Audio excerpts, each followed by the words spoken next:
New England Patriots versus Seattle Seahawks, Sunday Night Football. Cam Newton, start. Running back, still want to see what happens. I have a nice projection on James White, but let's just wait and see. Julian Edelman's a start, and N'Keal Harry I actually have as a start.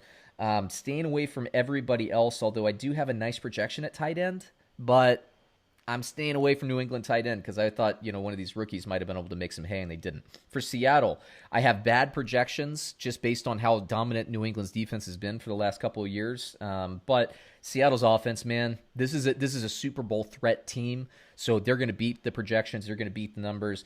Russell Wilson, for me, is a start every week. I don't care who he's playing. Chris Carson, Carlos Hyde, there's some murk there, but I'll start Chris Carson. He got, involved in the passing game with Penny not active. The receivers, Metcalf, Lockett, I'll start him, and I'm going to start Olsen as well. I like Olsen. I've been talking him up. Russell Wilson likes to throw to tight ends on the goal line and then third down conversion situations, and he did that again yesterday. Take it away, David.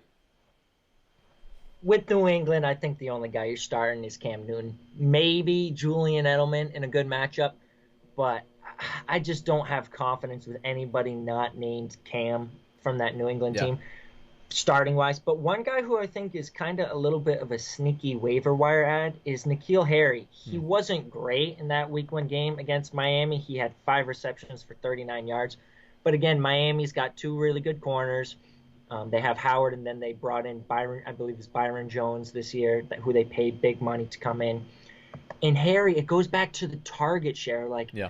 You don't want to just look at the production Week 1 because there are guys who are getting heavily targeted, who are playing a high snap count, who didn't pop. But just based on the fact they're seeing targets, they're going to have these good games coming up. And N'Keal Harry was 7th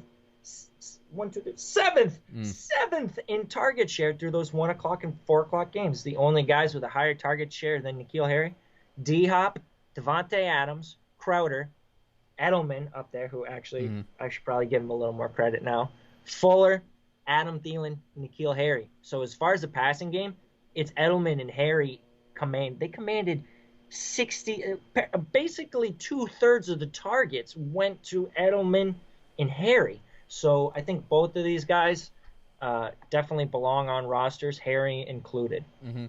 I was surprised that James White didn't get more, receptions, but it is what it is. And when the Patriots waived Mohamed Sanu before the season in their last round of cuts, I thought that was basically a little confirmation that Harry was doing what he needed to do. Remember, he was drafted. Was he first rounder? I believe so. Late Last first pick rounder. in the first round. He was injured, so people forgot about him. I think Jacoby Myers might have even outstatted him in their rookie seasons, but there was a reason.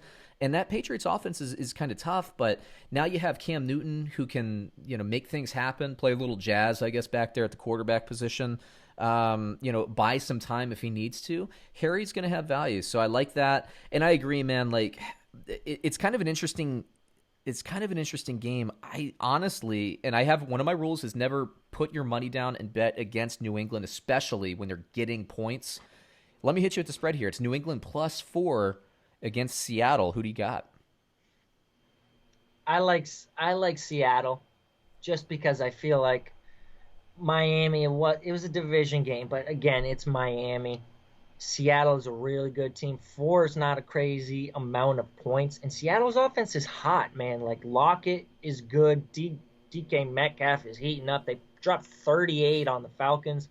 I don't know if New England's going to be able to keep this to a 4-point game.